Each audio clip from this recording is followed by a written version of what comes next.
So I haven't told this story yet. I have many in this life, but here's just a testimonial of faith and the creator, the painter of this full story and show that we are living, and his miracles happening in ways that we don't expect and timings that we don't expect. So on my drive to Minnesota from Arizona, for those of you that have been following the channel, you know I had no money. I had just enough to get to Minnesota, right? So in Nebraska, I hit the worst snowstorm I've ever been in. I grew up in Minnesota, and this was one of the worst I'd ever been in. It was like the packed in snow on top of ice, on top of slush, and it was everywhere. It was a whiteout, could barely see. And I was also driving a little car that had rear wheel drive, a little sports car that is not made for it at all.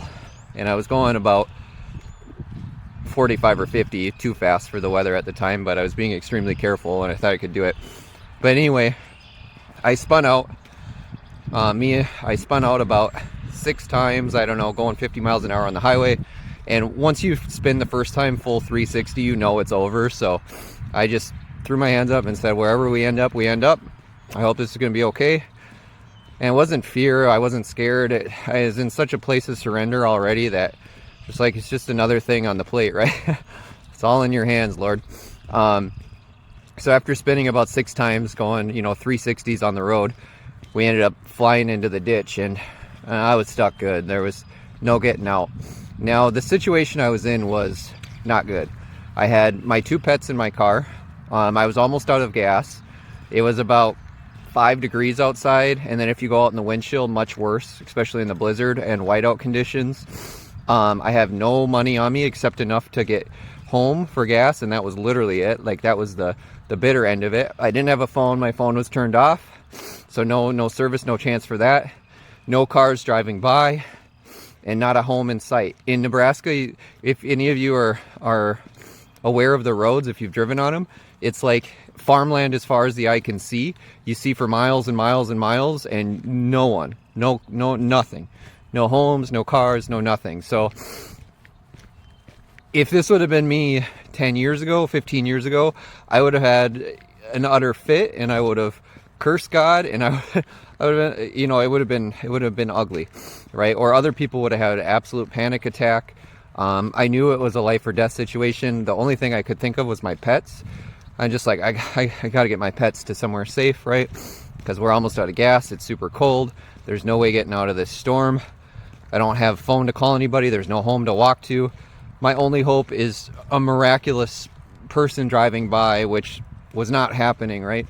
So I went into complete surrender, and instead of panicking,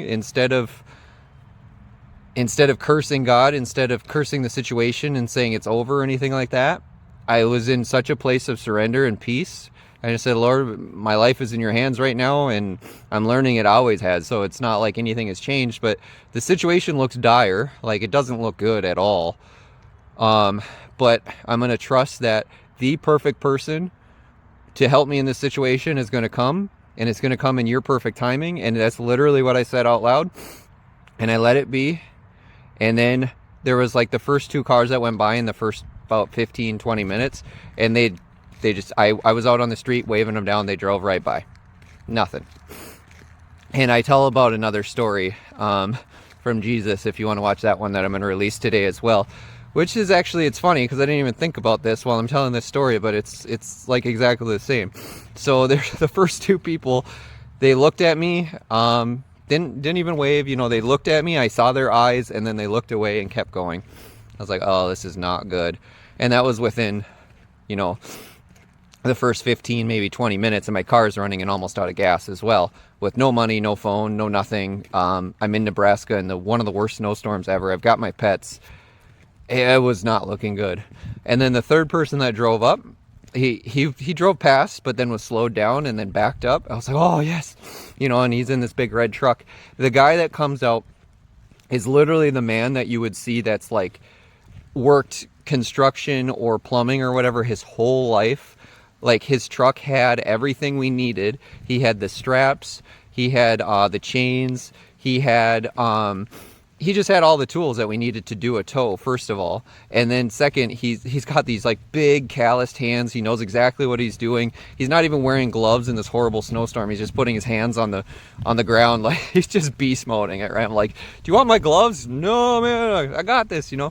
And he didn't even want to tow my car because he's like, I'm going to destroy it. You're in there good. And I'm like, and I told him, I don't care. You wreck the car. It doesn't matter. You can rip off the fender. I just got to get my pets home. I got to get my pets to Minnesota. That's all I cared about.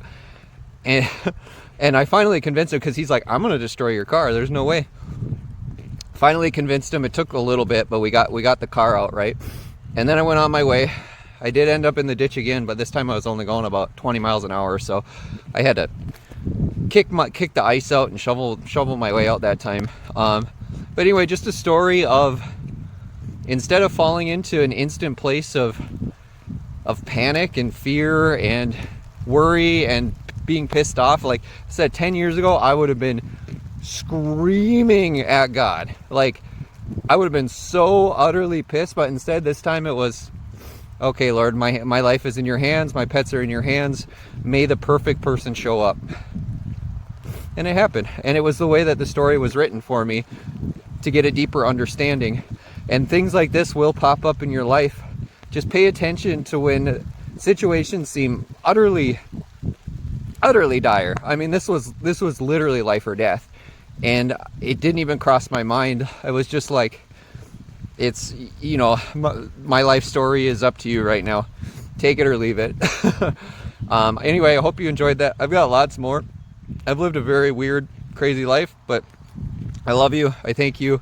And then make sure to go watch that other one about the parable that Jesus tells the expert of the law, because it really, now that I make this one, it really lines up perfectly. I love you. Thank you.